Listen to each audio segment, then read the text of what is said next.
Ya, kembali di Apa Kabar Indonesia Malam. Sekarang mungkin saya akan tanya langsung ke masing-masing tim ses ini. Bagaimana kemudian jikalau dari mereka ini masih ada mungkin 01 terlebih dahulu ya. Caimin masih punya jabatan politik. Ketika dari 03 ini cawapresnya mundur, langsung ditanya 01 kok nggak mundur? Mau konflik kepentingan? Mungkin itulah logika sederhana masyarakat. Mas Saiful udah boleh dijawab? Ya, ruangnya memang beda, Mbak Caca. Ruang Caimin ada di legislatif yang tidak day-to-day dalam proses penyelenggaraan pemerintahan. Sangat berbeda sekali. Tidak apple to apple dengan posisi menteri. Yang kedua, eksekutif adalah pelaksana pengguna anggaran. Kebetulan kami di Pak Caimin di legislatif tidak sebagai pengguna pelaksana anggaran. Jadi sangat berbeda, ruangnya berbeda dan kerjanya juga berbeda. Karena itu Gus Imin sebagai komitmen moral dan etiknya sejak ditetapkan sebagai cawapres, beliau langsung cuti dari pimpinan DPR RI karena kebetulan pimpinan DPR RI itu kolektif kolegial. Jadi kalau tidak bisa dikerjakan oleh yang satu, bisa dikerjakan oleh yang lain. Nah, itu berbeda dengan di SKB. Jadi kalau menyangkut soal itu, ranahnya memang berbeda. Iya, saya sudah nangkap. Berarti jawaban Mas Saiful Huda, Caimin aman karena bukan di eksekutif. Nah, Bang Daniel seperti apa? Ini capres dan juga cawapres 02, ini di eksekutif ini. Kalau dituduh nanti konflik kepentingan kalau tidak mundur? Pertama, secara konstitusional Pak Prabowo tentu tidak harus mundur karena aturan itu terang. Apabila aturan konstitusi atau undang-undang menyatakan beliau harus mundur, tentu beliau akan mundur. Nah, secara substansial Pak Prabowo sejak awal, Mbak Caca, menyampaikan kepada publik bahwasannya beliau akan maju jadi calon presiden apabila mendapat persetujuan dan restu dari Presiden Joko Widodo. Kenapa begitu? Karena Pak Prabowo adalah menteri Pak Jokowi dan semua langkah politik dan langkah kerja beliau sebagai Menteri Pertahanan pasti berdampak terhadap kerja-kerja di sektor pertahanan dan berdampak tentu terhadap kepada kerja pemerintahan Pak Jokowi. Nah, oleh sebab itulah hal yang pertama beliau lakukan secara substansi adalah tadi meminta izin dari Pak Presiden dan Pak Presiden menyatakan Pak Prabowo bisa silahkan monggo begitu kira-kira. Kemudian Pak Prabowo tetap menjadi Menteri Pertahanan untuk menunaikan semua amanah yang sudah diberikan oleh Pak Jokowi dan tentu semua langkah-langkah politik Pak Prabowo terpisah dengan langkah-langkah beliau sebagai Menteri Pertahanan. Maka Pak Prabowo secara terang mengikuti undang-undang kita, peraturan ketika berkampanye tentu beliau harus cuti dan itu dilakukan sepenuhnya oleh Pak Prabowo selama ini. Pak Nursirwan ditanggapi dong 01, 02 santai, tidak mau ikut-ikutan mundur, nggak ada itu konflik kepentingan meskipun menjabat, boleh dijawab. Ya tentunya bahwa mundur itu nggak perlu ngacak-ngacak ya, nggak mundur juga silakan saja begitu ya. Ini adalah soal sikap dan tadi dikaitkan Bang Daniel mengatakan persoalan etika, ini lebih menitik beratkan kepada hal elektoral, bukan etika. Malah sebetulnya ini namanya saja pemilu ya. Semua sikap, semua kebijakan politik tentu itu menjadi ukuran bagaimana sikap seorang pemimpin itu mensikapi situasi dinamika politik yang tentu ada aspek etikanya di situ. Tadi juga dikatakan bahwa lebih tegas lagi Presiden sudah mengkonfirm bahwa Presiden dan Menteri dapat berkampanye, berpihak. Dari situ sudah terlihat bahwa sebetulnya mengkonfirm bahwa sebetulnya selama ini tidak melarang, artinya memberikan kesempatan khususnya bagi dukungan kepada pasangan calon tertentu.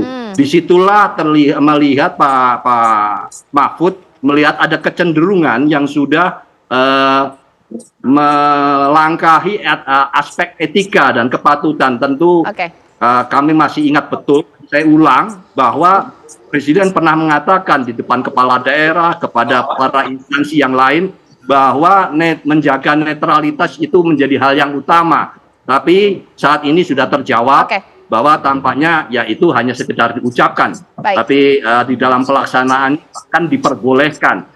Jadi tidak benar kalau itu tinjauannya hanya persoalan elektoral. Bahkan ini sebetulnya terbalik, bukan soal elektoral Pak Daniel. Ini menyangkut etika yang dikatakan, dan juga sempat menyinggung berkaitan dengan persoalan hukum yang tidak harusnya diselesaikan oleh Pak Mahfud untuk selama menjabat. Karena Pak Mahfud saat ini juga menjadi Menko Polhukam yang sebetulnya eksekusi tidak pada beliau ya, untuk aspek indikatif itu. Jadi kaitannya dengan kemunduran ini bukan persoalan untuk tidak mengatasi persoalan hukum ya. Ini saya tegaskan kembali. Saya hanya menegaskan berkaitan tadi ada kalimat ini penekanannya pada elektoral, bukan persoalan etika. Yang ini yang saya ingin tegaskan. Ini malah terbalik sebetulnya Pak Daniel,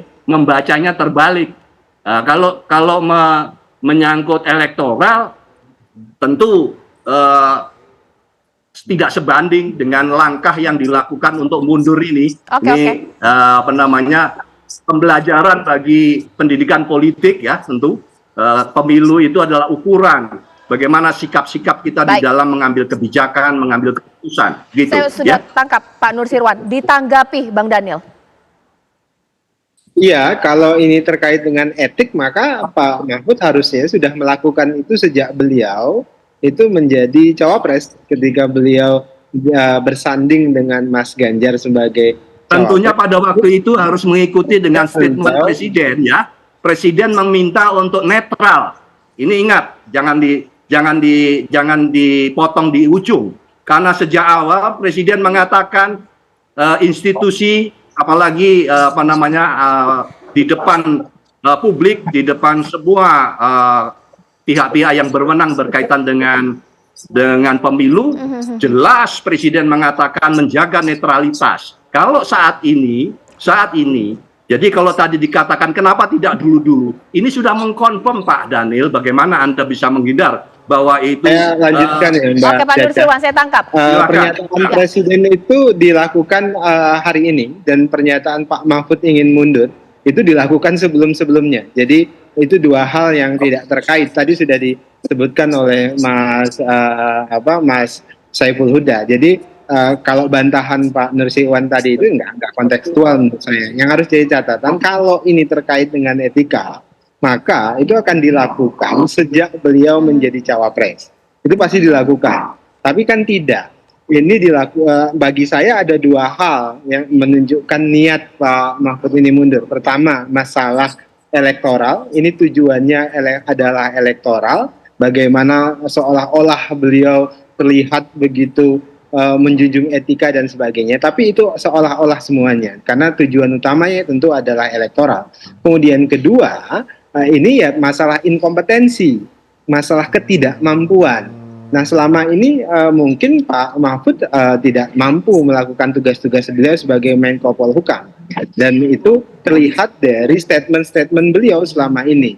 Jadi Pak Mahfud lebih banyak bekerja di ruang hampa yang bernama media sosial dan media elektronik dan sebagainya, tapi dari sisi kinerja Pak Mahfud tidak mampu melakukan perubahan-perubahan yang signifikan atau kerja-kerja signifikan dalam rangka perbaikan hukum, perbaikan kerja-kerja penegakan hukum dan sebagainya. Jadi saya mau katakan tentunya itu sama dengan kinerja Pak Prabowo di Kemenhan ya. Tidak beda jauh. Pak Nusirwan, satu-satu Pak, kayak gini nggak ada yang bisa didengar. Tapi ini lebih dari elektoral dan inkompetensi dari Pak Mahfud. Oke, boleh Pak Nusirwan tambahkan singkat saja. Iya, tadi karena itu menyangkut katanya adalah berkaitan dengan kinerja, tadi saya sudah singgung. Menko itu tidak langsung membawai sektor untuk pengambilan keputusan kebijakan di sektor hukum maupun politik dan keamanan, Menko.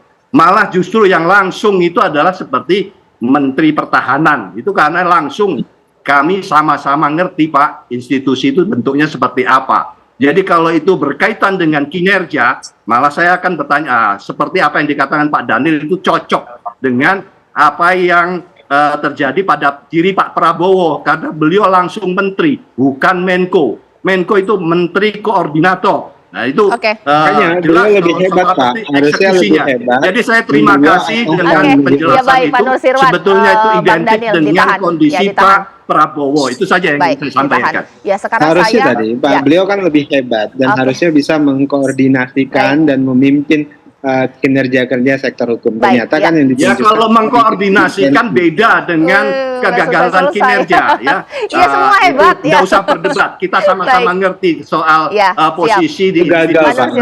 Ya, memang Bang Daniel, apa yang Bapak sampaikan itu cocok dengan posisi Pak Prabowo yang tadi katakan kinerjanya tidak jelas. Itu saya setuju itu. Iya, Bang Hensat, ini ada hubungan tidak dengan beberapa hari yang lalu juga rencana menteri-menteri mundur dari kabinet? Ya, itu kan isu yang dilontarkan salah satu media ya. Tapi kan kemudian dibantah satu-satu oleh para menteri.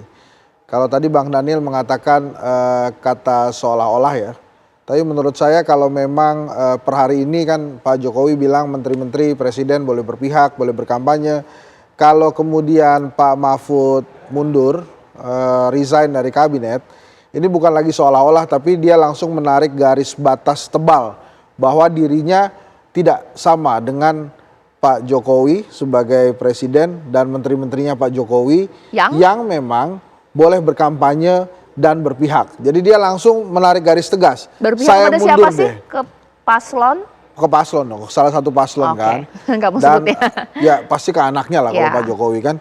Nah sehingga Pak Mahfud langsung menarik garis tegas. Saya nggak sama dia nih, makanya saya mundur. Nah sekarang kan kita tinggal lihat apa kemudian yang akan diperbuat oleh 03 setelah Pak Mahfud mundur. Bisa dikapitalisasi dalam bentuk suara atau tidak, kurang lebih begitu ya. Jadi sefrontal apa nanti Pak Mahfud dalam melakukan kampanye-kampanye yang memang di debat sudah selesai, perannya tinggal kampanye-kampanye terbuka. Bahkan kalau mengacu kepada apa yang dikatakan Pak Jokowi kemarin, sebetulnya kita juga bisa tebak-tebakan nih Caca. Dengan statement Pak Jokowi yang mengatakan presiden dan menteri boleh berkampanye dan berpihak, akankah Pak Jokowi hadir pada debat kelima capres nanti? The final moment gitu ya, pada saat debat capres, mungkin Presiden Jokowi akan hadir sebagai presiden tentunya. Menyaksikan langsung pertarungan antara Anies Baswedan, Prabowo Subianto, dan Ganjar Pranowo. Nah itu pasti akan menarik. Jadi sebetulnya per hari ini tuh harusnya kita menghargai sikap Presiden Jokowi tuh. Akhirnya dia jujur juga bahwa dia mengatakan boleh berkampanye dan boleh berpihak, walaupun dia belum mengatakan bahwa saya akan berkampanye dan akan berpihak. Dia baru mengatakan secara normatif boleh berkampanye dan boleh berpihak. Tapi ya saya sih, menurut saya itu sebuah kejujuran yang harusnya diapresiasi tuh, akhirnya Pak Jokowi ngomong juga gitu. Nah kalau terkait Pak Mahfud mundur itu etika atau elektoral, etika iya. Elektoral tergantung dari bagaimana Pak Mahfud menyikapi. Tapi dengan dia mundur, misalnya malam ini mundur ya, karena sudah dipersilakan sama Pak Jokowi juga kan, dia sudah menarik garis tebal bahwa dia bukan Pak Jokowi dan menteri-menterinya. Dia lebih memilih mundur untuk memperjuangkan etika yang mungkin dia menurut dia adalah hal yang terbaik. Kemarin sebetulnya pada saat debat terakhir Cawapres, Pak Mahfud tuh sudah mengungkapkan sebuah kata yang menurut saya bisa menambah elektoral itu sendiri. Misalnya dia mengatakan dirinya adalah santri NU. Menurut saya itu hal positif tuh buat Ganjar Mahfud yang juga bisa meningkatkan elektoral karena dia mengingatkan warga NU bahwa dia juga santri NU. Ditambah lagi kalau dia mundur, menurut saya ada tambahan etika. Tapi lagi-lagi apa kemudian yang akan diperbuat oleh 03 setelah Pak Mahfud mundur? Bisa nggak ini dijadikan tambahan suara sehingga bisa mengejar pasangan 02 kira-kira gitu. Oke, menarik juga. Apa yang akan dilakukan oleh 03? Rencana mundurnya sudah terdengar, waktu mundurnya belum terdengar karena masih menjadi strategi. Dan apa strategi juga disiapkan oleh 02 dan juga 01? Mungkin juga ini pertanyaan kepada Anda. Anda berpengaruh tidak dalam memilih nomor 1, 2, atau 3 dengan rencana mundurnya Mahfud MD? Apakah menjadi sebuah game changer ini nantinya sesaat lagi di Apa Kabar Indonesia Malam?